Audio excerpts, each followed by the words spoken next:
No matter what I do, I can't convince you to just believe this is real. So let go of watching you turn your back like you always do. Face away and pretend that I'm not, but I'll be here cause you're all that I got. I can't feel the way I did before. Don't turn your back on me. I won't be ignored. Time won't change this damage anymore.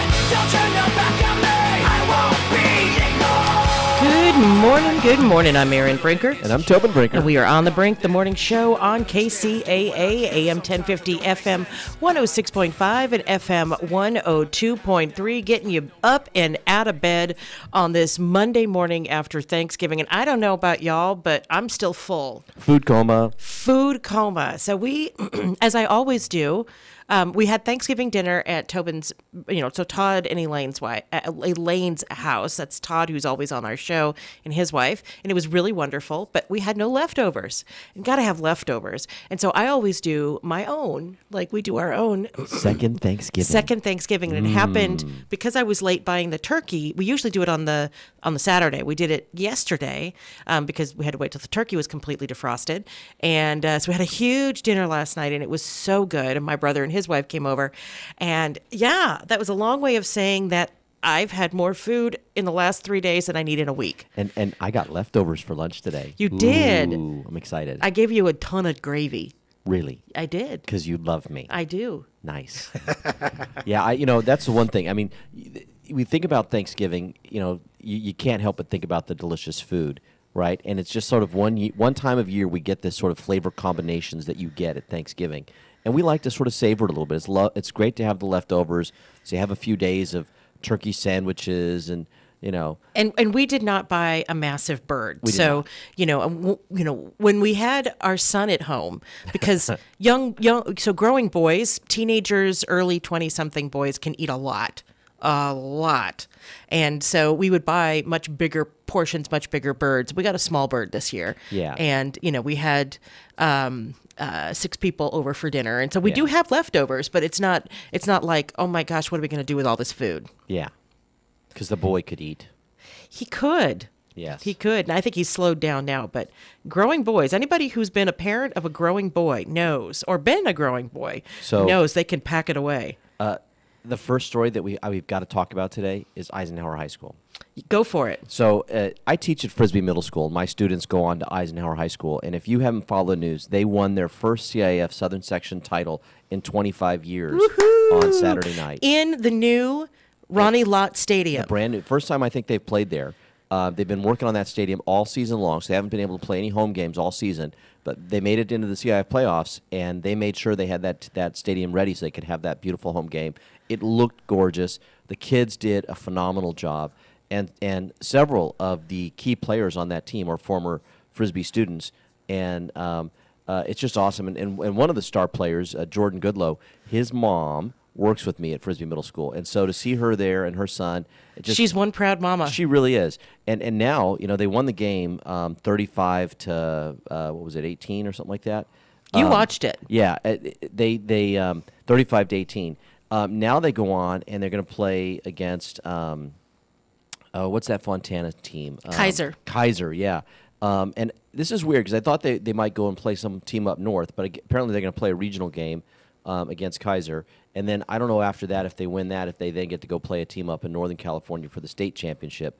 But this is just a great team, a great group of guys, and to have an undefeated season like that and just go all the way to the top, that's a memory that will last a lifetime.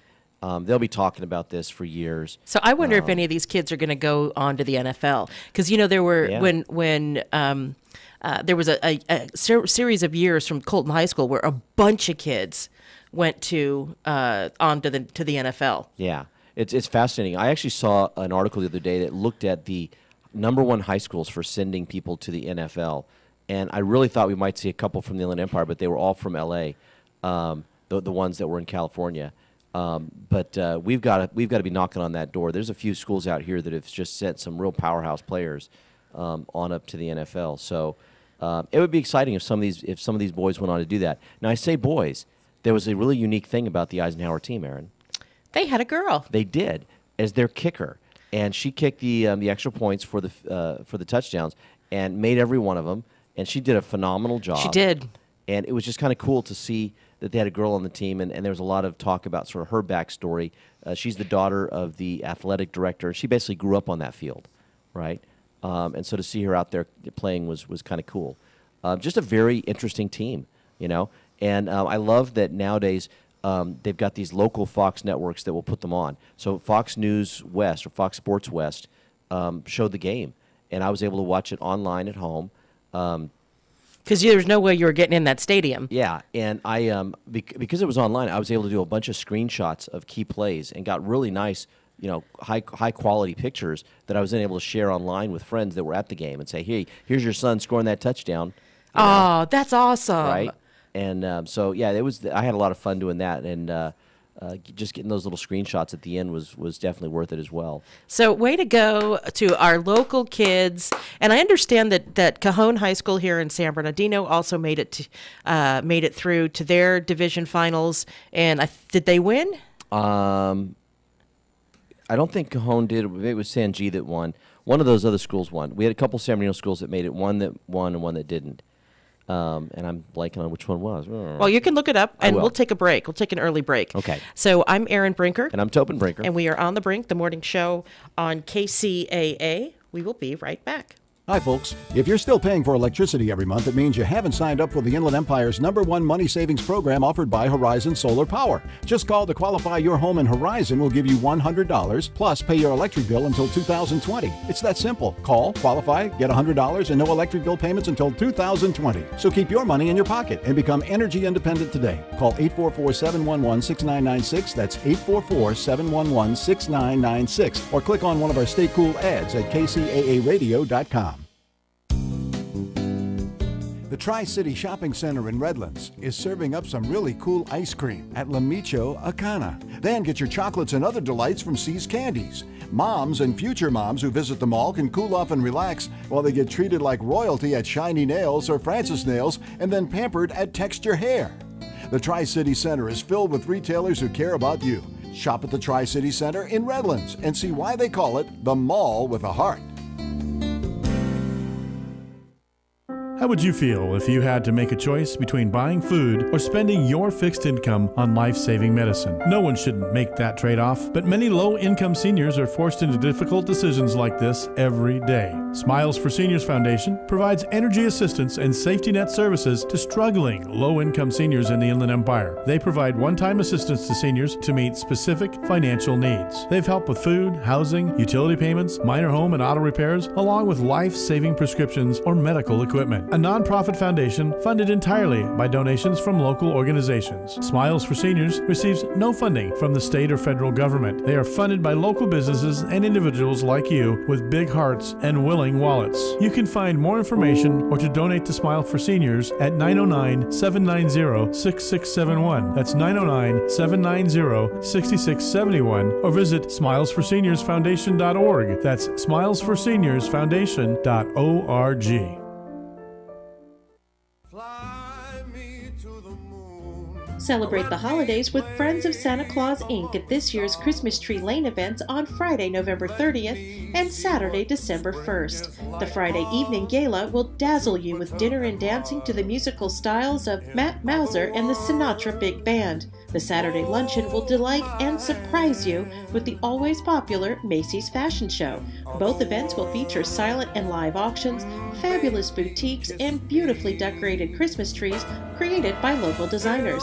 As always, the events support the tens of thousands of foster and low-income children served by Santa Claus Incorporated all year long. To get tickets or for more information, please visit www.friendsofsantaclausinc.com. That's www.friendsofsantaclausinc.com. That's www.friendsofsantaclausinc.com.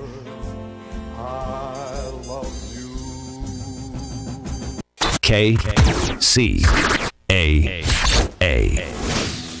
If you're looking for a full or part-time sales position and you have radio, TV, or print media experience, KCAA has a great opportunity waiting for you that pays the highest commissions in the market. KCAA is the only station in the IE that broadcasts on 3 frequencies, so advertisers receive 3 ads for 1 low rate. This makes KCAA a must-buy for every local business. If you're interested in a sales position with us, email CEO@kcaaradio.com.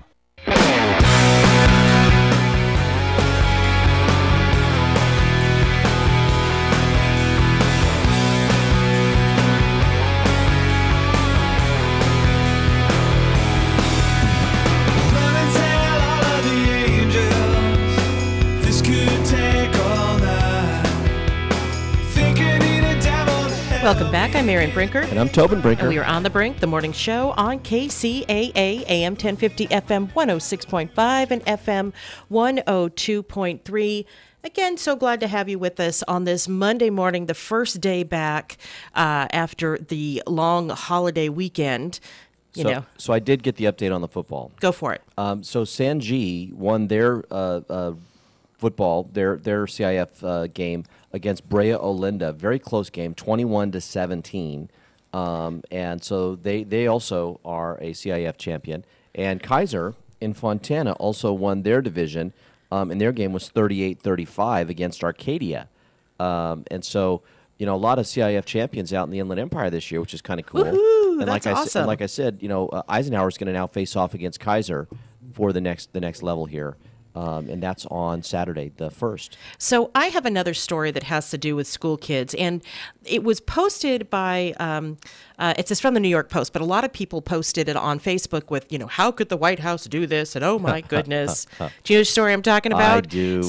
Some New Jersey school kids got a lesson in presidential security when 3 classmates who hail from other countries were barred from joining a White House tour. The group of 7th graders from Henry Hudson Regional School in Highlands braved a snowstorm on November 15th for a long-awaited bus trip to Washington, D.C. The bad weather and treacherous road conditions added hours to the drive and left no time for anything but their visit to 1600 Pennsylvania Avenue. Of course, that's the White House. Even lunch on the White House lawn was canceled. But the snafus didn't stop there. Months in advance, the school had to send the White House Visitor's Office a list of all students and adults expected to take the tour. After the group made it through the initial checkpoint, Secret Service agents stopped 3 students who didn't have their passports or other identification required for non-U.S. citizens. They are here on visas, but they didn't bring any of that stuff, the dad said. They didn't have any ID on them. The White House, quote, boarding pass, unquote, similar to an airline boarding pass, is sent to visitors in advance, officials said. Among other rules, it states that all foreign nationals, regardless of age, must present a passport, an alien registration card, or U.S. State Department issued ID. So to prove they are who they say they are, yeah. they are. When the Secret Service denied entry to the 3 kids, the principal, Lenore Kingsmore, stayed outside with them and said, this is according to their school board member, Karen Horner, she was very upset. She was probably more upset than they were. Kingsmore, of course, didn't return calls to the New York Post. You kind of skipped one little important line there. It says, when Secret Service denied... Oh, I'm sorry. Henry Hudson administrators apparently did not verify that all the students had their right ID before hitting the road for this trip. And so, typically that's something you do when you get on the bus is you kind of double check to make sure everyone's got the stuff they're supposed to have. Right. And usually you're just checking for permission slips. Exactly. But, in this case, somebody at the school site level really didn't look at all the rules and regs for what they were dealing with. So I feel bad for these kids. I do too. And one of the dads was like, they're 12 and 13 years old. It's disgusting. You don't do that to children. Yeah. Except that's, the problem is that you have to have security in it's the White House, for crying out loud. Yeah. They have to know who's going in and who's going out. And I understand that the child was 12 years old, but there's a reason. This is not the public library. This is not the police station. This is the White House. Yeah. And if they've taken the trouble to put down rules and give them to the kids, give them to the school, the school has to follow those rules. Yes. And it's a tough lesson to learn, but the world that we live in is filled with rules. And, sometimes rules can't be bent or broken, and there's a lot of folks who sort of coast through life thinking, oh, they'll just make an exception for me. No, they won't. No, sometimes it didn't work out that way. Yeah, this again, you figure when you think about buildings that are secure, there's lots of office buildings that are secure. There are, airports are secure. If there's places that are secure, you have to have the right identification. If you don't have identification, you're not going to get in. Yeah. I remember I used to bank at a bank in Colton that had 2 double locking magnetic doors.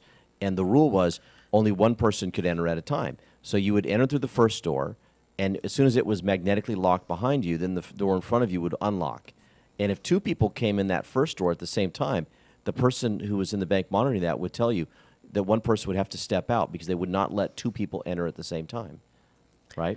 Which seems silly, but I'm sure there was a reason for that. Well, I believe this particular bank had been robbed a couple of times in the past, and they'd put in all these added security measures. It's the only bank around here I've ever seen that did that. And I didn't bank there for very long. Because it was annoying. It was annoying and a bit of a hassle. But I totally got it. I mean, they had, imagine going into double locked doors everywhere you went. That would be crazy, right? So on to more global security issues. NATO urges calm after Russia attacks Ukraine at sea. So each side blames the other for the incident that injured 2. But the Russian Coast Guard opened fire and seized 3 Ukrainian vessels Sunday, wounding 2 crew members after a tense standoff in the Black Sea near the Crimean Peninsula. Russia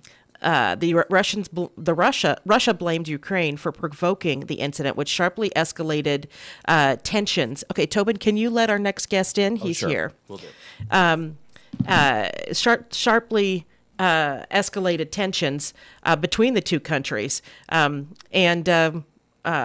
my place, and it worked, Russia blamed Ukraine for provoking the incident, which sharply escalated tensions that have been growing between the 2 countries since Moscow annexed Crimea from Ukraine in 2014.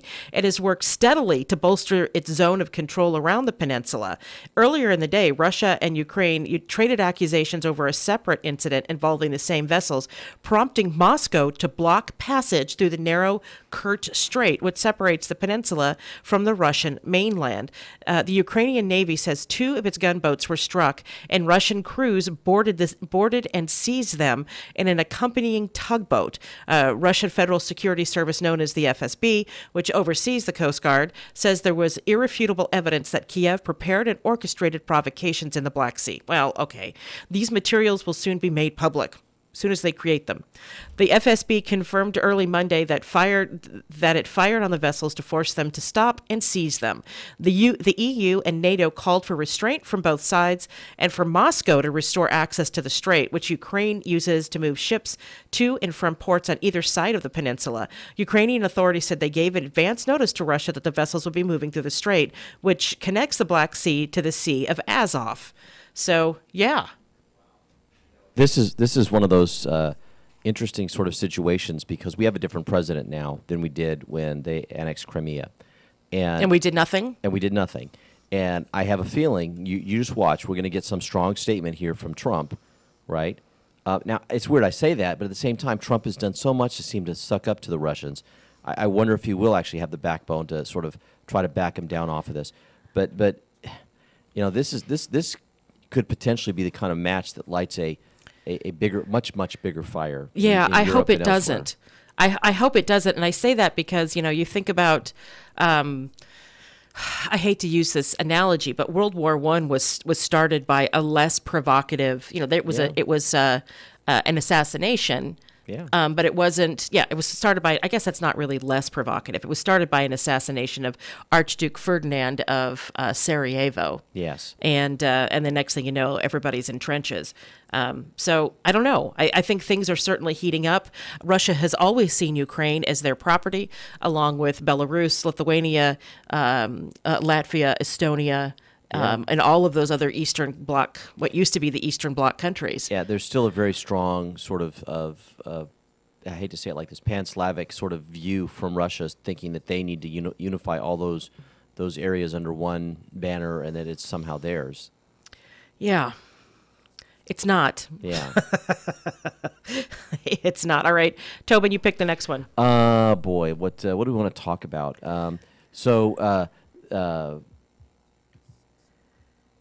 The tear gas that they were throwing at the migrants that were rushing the border. A lot of people are kind of going crazy about this. Well, I've seen people saying that this is a a civil rights violation, that this violates international law. These are people that are seeking asylum and we're tear gassing them. That it's on the same level as torture. What? And yeah, I mean, I've seen people saying that this was a gross overreaction. Anyway, it's fascinating to me. If you got a chance to watch the news last night, you saw hundreds of people that were trying to storm the border, and we've seen this happen in other places. I don't think we've really seen it here before, where you've just seen these massive groups sort of run at the wall and try to get over, and hoping a few will make it. And this is sort of a very different tactic. What was fascinating to me, though, wasn't so much the American response, though, was the response from Mexico. Mexico actually really engaged with their border patrol and their military, and have in fact arrested over 500 individuals. And they're saying that about 500 of the worst are going to be deported back to their Central American countries because of the violence. Yes, and they had already, for many of them, had already offered asylum to the asylum seekers. So they were offered asylum in Mexico, and they turned it down, wanting to get into the United States. Yeah. Which, under international law, I don't know that if you turn down asylum from one country, then can you then claim asylum in another? Yeah. And I don't know that you can. That's fascinating, right? Yeah, I mean, because if it were all that. If it were about actually seeking safety, then you'd found it, right? Yeah. Versus, I want to be in that country. Yes. I mentioned to several friends online last night as we were talking about this, that this whole episode is so different from what we saw under the Obama administration, right? And President Obama, by some folks, was referred to as the deporter in chief. Right, the deportation numbers were up much higher than they'd been ever before anyone. Until Donald Trump. Yeah, and but at the same time, the messaging that was coming from the White House as he was deporting all these people was, we want to be open and inviting, and very sort of positive message about immigration as they were deporting everyone. And Trump, though, has taken a very different stand, and obviously he's aggressively pushed Mexico. And so to see Mexico engaging this way and saying that they are going to deport 500 people back, I've never seen that before. And so we've got a very different sort of dynamic happening at the border now. And I think that imagery and the messaging is actually quite beneficial to Trump. So all these people who have basically been bashing him for the last several years, saying that he's a xenophobic, racist, bigot, whatever, are now looking and saying, well, hold on, he's actually sort of changed the whole dynamic at the border, and is keeping out the bad guys.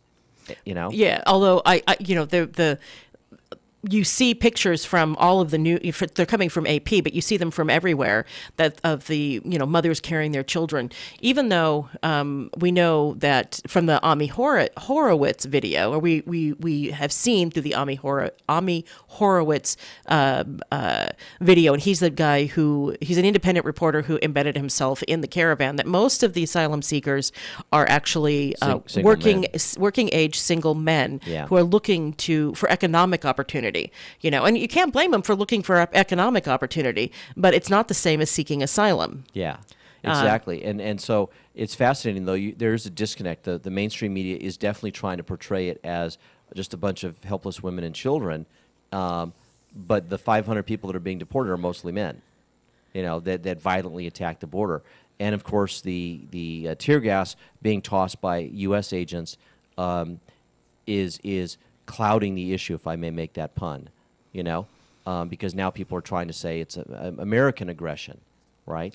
But in fact, it was a response to this large group that was attempting to cross the border. So we'll end with President Trump's statement on this. It would be very smart if Mexico would stop the caravans long before they get to our southern border, or if originating countries would not let them form.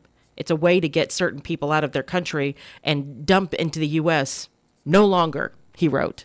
And I read that as best I could because he's kind of a stream of consciousness speaker. So with that, it's time for a break. I'm Erin Brinker. And I'm Tobin Brinker. And we are on The Brink, the morning show on KCAA. We'll be right back. KCAA Loma Linda, 1050 AM, K292 FQ Riverside, and K293 CF Moreno Valley. NBC News Radio, I'm Lisa Carter. A day after hundreds of migrants tried to storm the U.S.-Mexico border, President Trump is considering closing the border permanently. In a tweet this morning, the president says Mexico should send the flag-waving migrants at the southern border back to their countries. NBC's Kristen Welker has more of the president's tweet. Do it by plane, do it by bus, do it any way you want, but they are not coming into the U.S. Border Patrol officers ended up using tear gas to disperse the crowd yesterday. Airports, especially in the Midwest, are trying to get air traffic back to normal after a major storm Sunday snarled air travel and wreaked havoc on the roads. Flight tracking service FlightAware reported more than 1,000 flights were canceled in the Midwest alone. There are more delays and cancellations today. And today is Cyber Monday, considered the biggest online shopping day of the year. E-retailers are estimated to rake in more than $7 billion in sales today. Lisa Carter, NBC News Radio. It's time for traffic on KCAA and KQLH. I'm Erin Brinker. I'm probably going to have to read this again, so I'm going to run a quick little promo instead.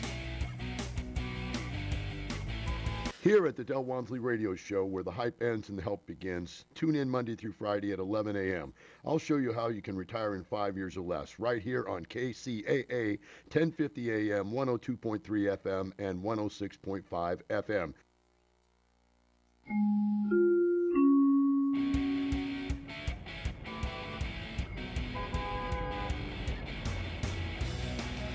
It's time for traffic on KCAA and KQLH. I'm Erin Brinker. In Ontario, on the 60 westbound before Haven Avenue, a two-vehicle crash is in the carpool lane. And in Corona on the 91 westbound between the 15 and Cold Canyon Road, there's stop-and-go traffic. The 71 south is slow from Euclid to the 91. In the Cajon Pass on the 15 southbound after the 138, an overturned vehicle is blocking the right lane. Stop-and-go traffic is backed up from Oak Hill Road. And in Moreno Valley on the 215 northbound after the 60, a two-vehicle crash is in the center divider. Stop-and-go traffic is backed up from Cactus. The 60 west is busy between Heacock and the 215. This has been your traffic report on KCAA, the station that leaves no listener behind, and KQLH 92.5 FM, the music of America's Main Street. I'm Erin Brinker.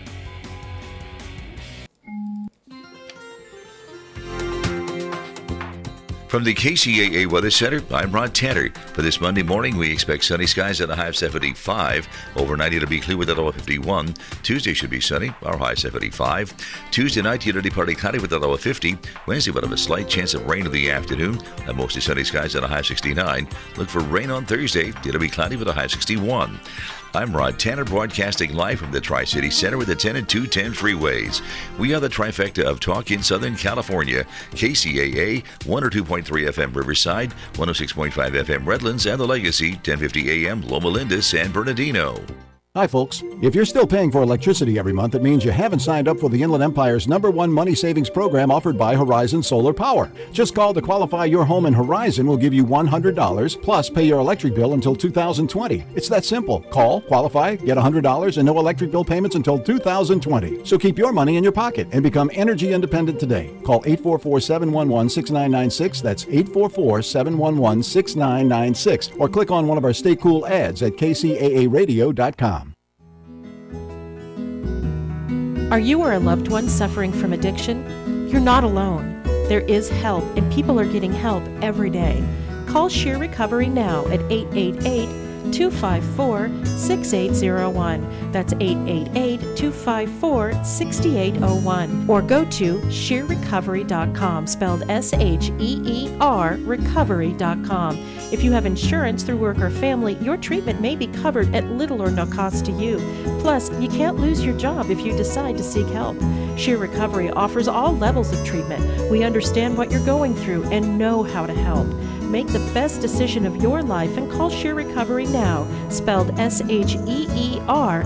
The number is 888-254-6801. That's 888-254-6801. The start of a better life begins here. Drivers, when it's time to visit the DMV, avoid the long lines and save time by calling toll-free 833-DMV-LINE. That's 833-DMV-5463. KCAA, where every day is a great day.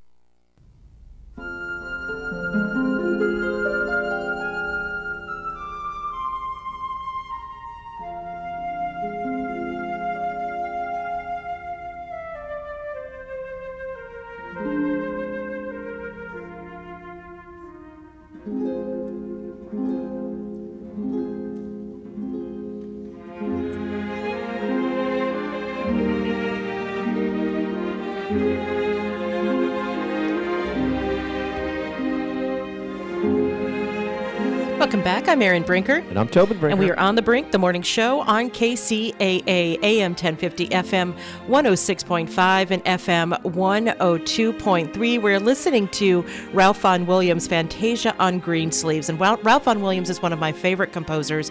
Lark Ascending is I love this piece and I love that piece. We are sitting here today, and I'm so excited, with Dean McVeigh. He's the chair of the San Bernardino Symphony Orchestra Board, and they have an incredible concert coming up. Dean McVeigh, welcome to the show. Good morning. Thank you very much. So tell us about the concert. Well, it's a fantastic concert. As you saw, Vaughan Williams is the opening piece. It's the Fantasy on Greensleeves. We then have our second world premiere ever in 2 concerts in a row. Nilo Alcala has written this world premiere. The Magi is the name of the piece. It's going to close out our first half. It's a fantastic piece, The Magi Journey, written just for our symphony. Oh, wow.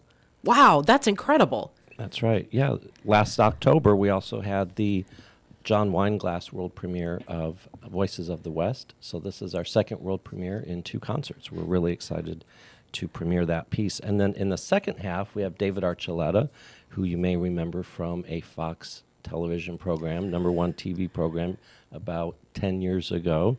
And he will be headlining our second half. And he's been so popular with ticket sales. We have people coming from Singapore, from Alaska, from Hawaii, from all over, literally, the world, to come in and hear David Archuleta with a full orchestra. Wow. And that's, so he's going to be doing the Rimsky-Korsakov, The Snow Maiden? Is that his piece? No, his piece isn't even listed on our brochure because they were just finalizing the set list last week, and in fact doing the orchestrations for it. So he's going to be singing all kinds of fun songs, including Holly Jolly in the Bleak Midwinter, Christmas Every Day, which is on his new Christmas album, He Is Born, and then in the second set, Glorious, Some Children See Him, and then a special tribute to the December 2nd terrorist attack victims and first responders, because our concert's the night before the 3rd anniversary. He's going to sing a special version of Be Still My Soul, written for him with piano and cello accompaniment only. It's a very stirring, beautiful piece. And then he closes out the second set with White Christmas. And then the orchestra plays the Flower Waltz. And then he comes back for his final set of O Come, Emmanuel. And then a special version of Patapon, which will be English and Spanish. Winter is in the Air, O Holy Night, and then he'll close with our traditional holiday closer, Let There Be Peace on Earth. So is this concert sold out? It is not yet, but we're expecting it will be. So if you'd like tickets, you should get them quickly. Get them today. Yes, definitely. So one of the important things that the San Bernardino Symphony does is outreach to our schools and outreach to the community. Can you kind of talk about what's going on that side of the orchestra? Sure. We do have this program called Classroom to Concert Hall, and with it we have donors that donate X amount of dollars, and we're able to bring in students and their families to our concert hall free of cost. And the San Bernardino Unified School District helps find those worthy recipients. It's usually a prize or an award for doing well scholastically. And so we're bringing in kids from all over the community that have never been in a classical music setting, and we're really excited about that program. And in fact, we raised about $23,000 at our October gala for that program. Wow, that's awesome. That's wonderful. So where does the symphony play? We are at the California Theater right downtown, across on 4th Street, across from the old Carousel Mall. And but if you'd like tickets, you should probably call the box office at the symphony office, which is 909-381-5388.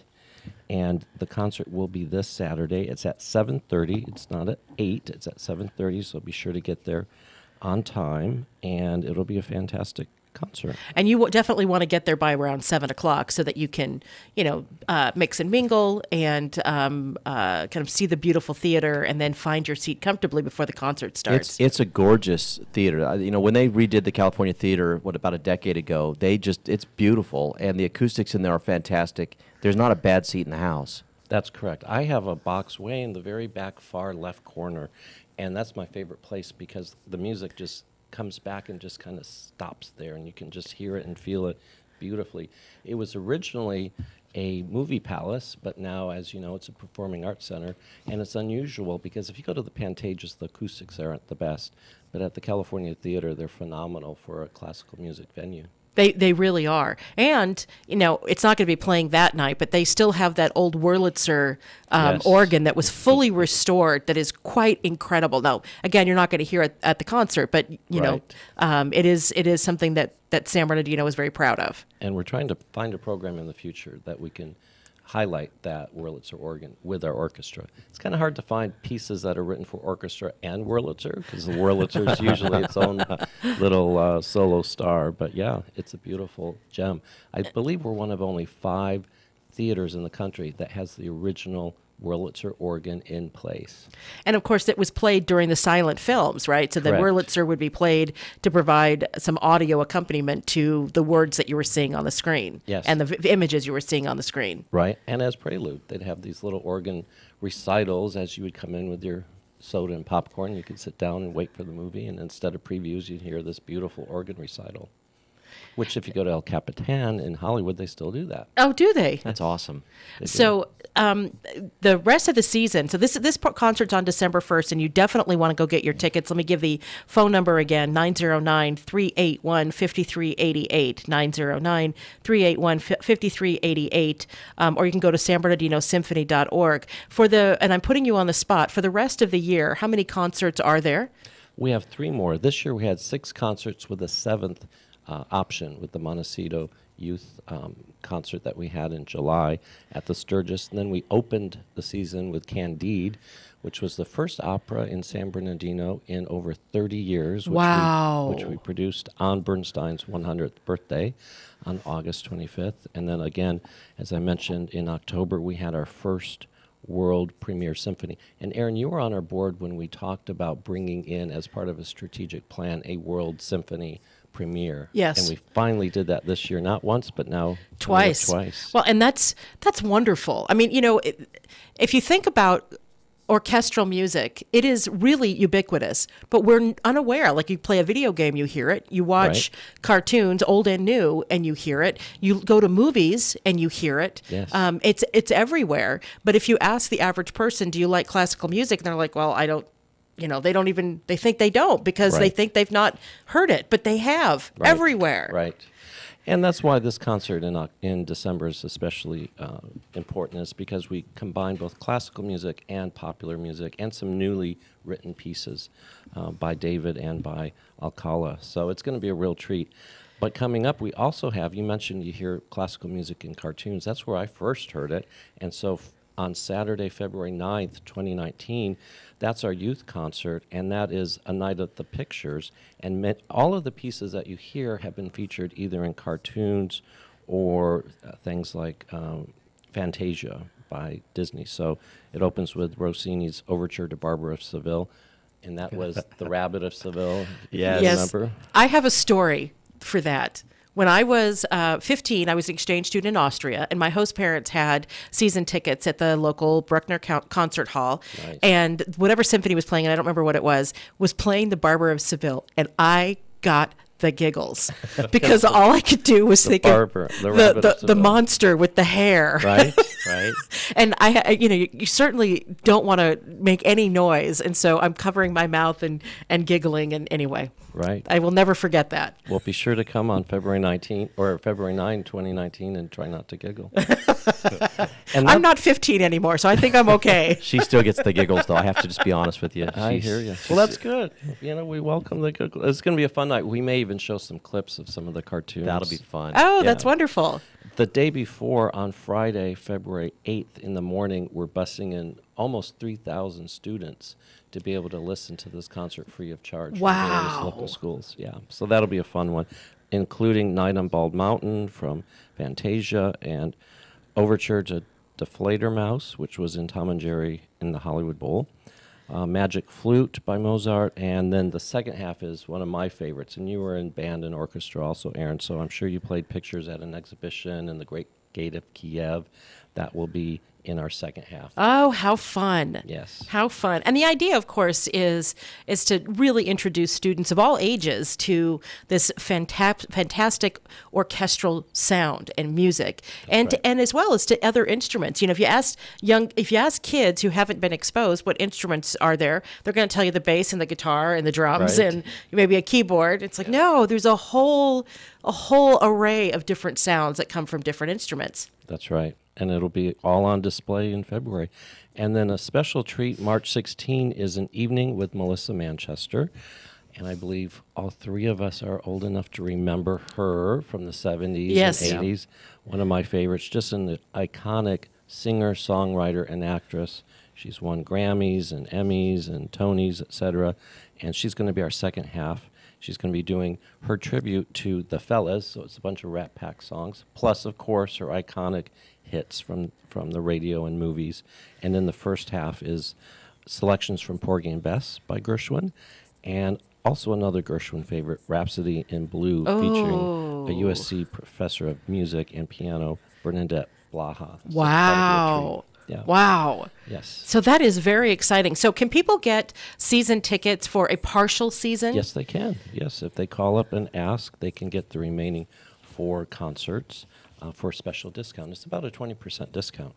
So it's like, buying 4 and getting 1 free, basically. Wonderful. And then our last concert of the season is on Saturday, April 13, Celestial Sounds, and it'll be See the Planets and Hear the Planets. We're going to have some astronomers out right next to the California Theater where you can see Jupiter, Mars, etc., and then go in the concert hall and hear those planets as dreamt by Holst. So that'll be the second half. And you'll hear a lot of similarity between Holst, the planets, and John Williams' Star Wars. So we're going to do Star Wars in the first half, as well as Ravel's Sunrise from Daphne and Chloe. But the Star Wars thing is also going to have a Star Wars costume contest.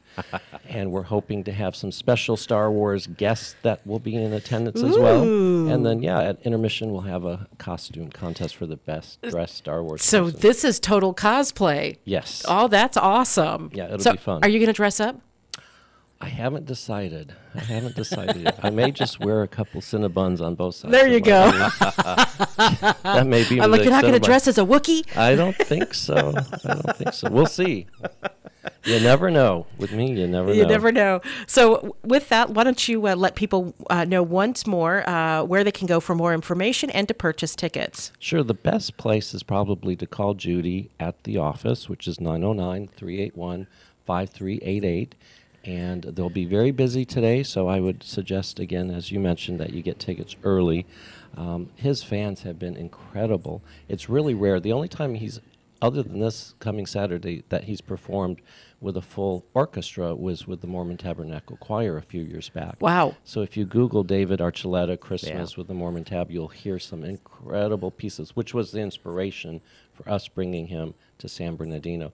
And it's really special if you think about it. We have people traveling from all over the country and outside the country, from Singapore, as far as Singapore and other countries, just to San Bernardino for a classical music concert. It's really remarkable when you think about it. So, Dean McVeigh, thank you so much for joining us today. I hope that everybody gets out there and buys the remaining tickets. They will go fast. This concert will sell out. Thank you. Thank you for having me. And with that, it's time for a break. I'm Erin Brinkert. And I'm Tobin Brinker. And we are on the Brink, the morning show on KCAA, AM 1050, FM 106.5, and FM 102.3. We'll be right back. It's time to say see you later, alligator, to embarrassing and troublesome issues with your skin, nails, and hair with all-natural Cayman alligator oil. Cayman oil is locally made, right in Louisiana, where people have been using alligator oil for centuries to treat all kinds of ailments. A drop a day of Cayman oil can help you say see you later, alligator, to athlete's foot, nail fungus, acne, eczema, rashes, dry skin, cuts, infections, MRSA, scars, burns, sunburns, and even ingrown hair and dandruff. If you or someone you know is tired of suffering with any of these skin, nail, and hair troubles, you need to visit mycayman.com to learn more about 100% natural, non-toxic, hypoallergenic Cayman oil and get a bottle today. Say see you later, alligator, with Cayman alligator oil at mycayman.com. That's CAIMON.com. mycayman.com. Looking for a new place to eat? Delicious food at a great value? The Tri-City Center in Redlands is proud to announce the grand opening of a fine new dining establishment. Terry's Diner, at the former location of the Spunky Steer in Redlands, is officially open for business daily from 6 a.m. to 9 p.m. with delicious, mouth-watering breakfast, lunches, and dinners. Treat yourself to Terry's tasty dessert menu, such as Terry's famous sundaes, banana splits, hot fudge cake, old-fashioned root beer floats, frosties, cakes, and pies, too. You'll find weekly lunch and dinner specials, all under $10, including Angus steaks, burgers, Greek salads, pasta seafoods, with wine and beer. Terry's brings years of tasty temptations from DJs in San Bernardino and Alta Loma. Join a new tradition in Redlands. Stop by at 1350 Industrial Park Avenue between Tennessee and Alabama in the Tri-City Center. Google Terry's Diner Redlands on Yelp or find them terrysdinerredlands.com.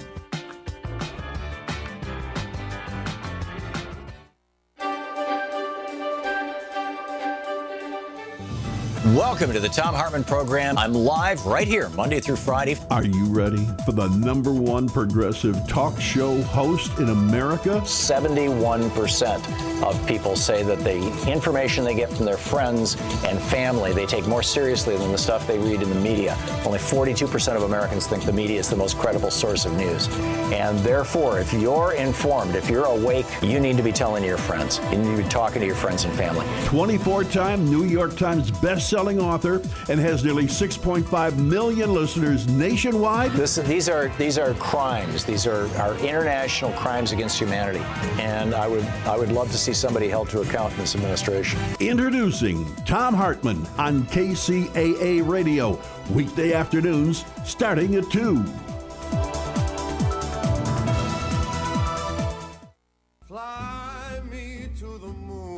Celebrate the holidays with Friends of Santa Claus Inc. at this year's Christmas Tree Lane events on Friday, November 30th and Saturday, December 1st. The Friday evening gala will dazzle you with dinner and dancing to the musical styles of Matt Mauser and the Sinatra Big Band. The Saturday luncheon will delight and surprise you with the always popular Macy's Fashion Show. Both events will feature silent and live auctions, fabulous boutiques, and beautifully decorated Christmas trees created by local designers. As always, the events support the tens of thousands of foster and low-income children served by Santa Claus Incorporated all year long. To get tickets or for more information, please visit www.friendsofsantaclausinc.com.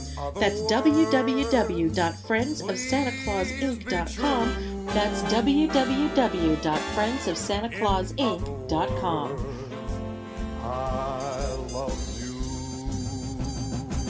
KCAA, where every day is a great day.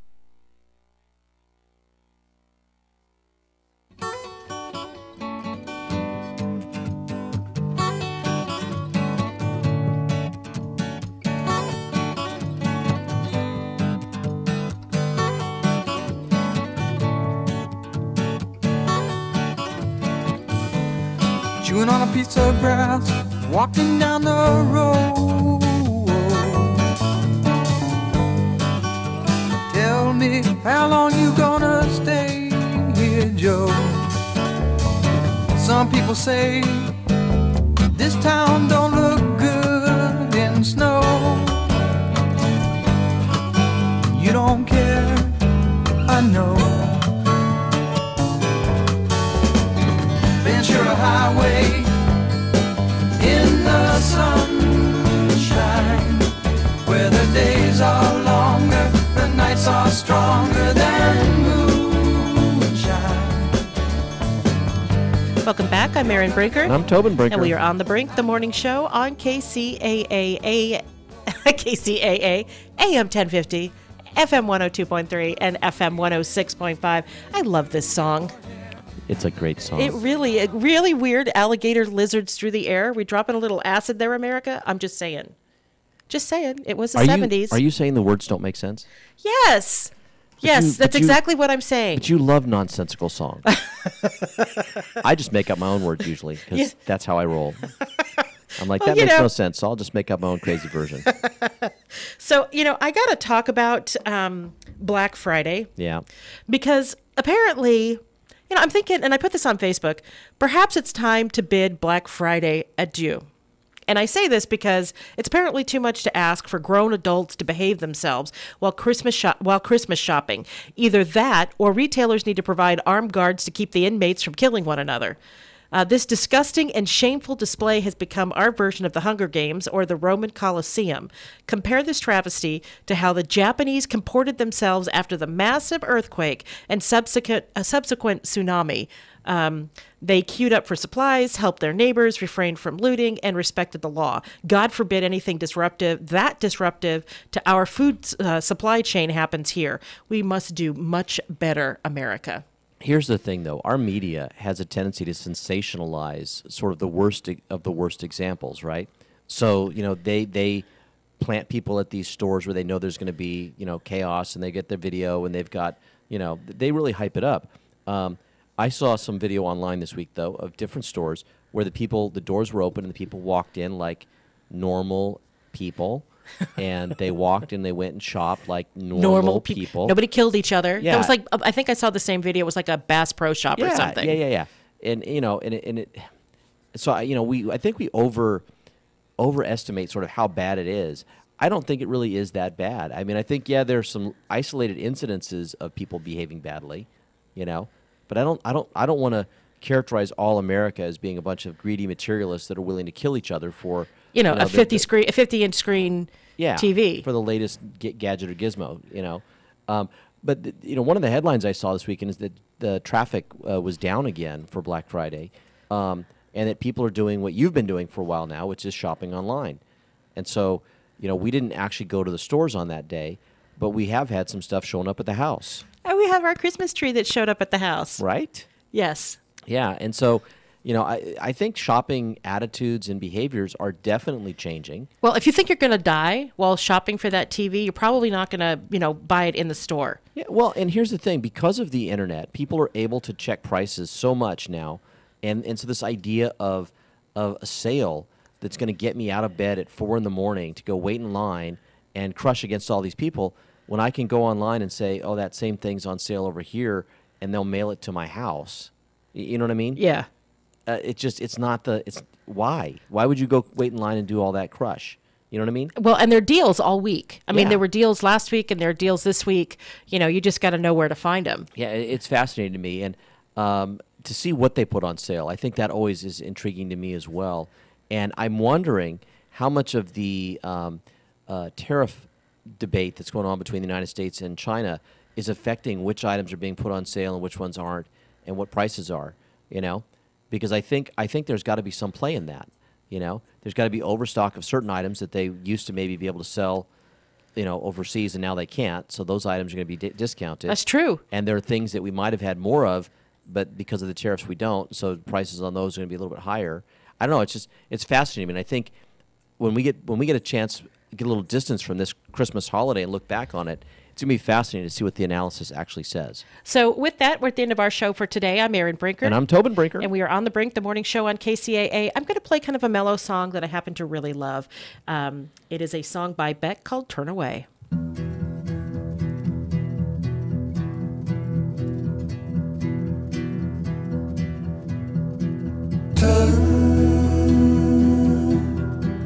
Turn away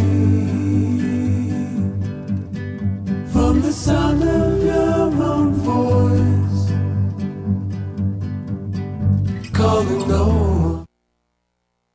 KCAA Loma Linda, 1050 AM, 106.5 FM, and now 102.3 FM. California headline news, border agents defending their use of tear gas against a group of migrants who stormed the U.S.-Mexico border fence near San Diego. This happened after the migrants tried to march to a border crossing where they hoped to apply for asylum.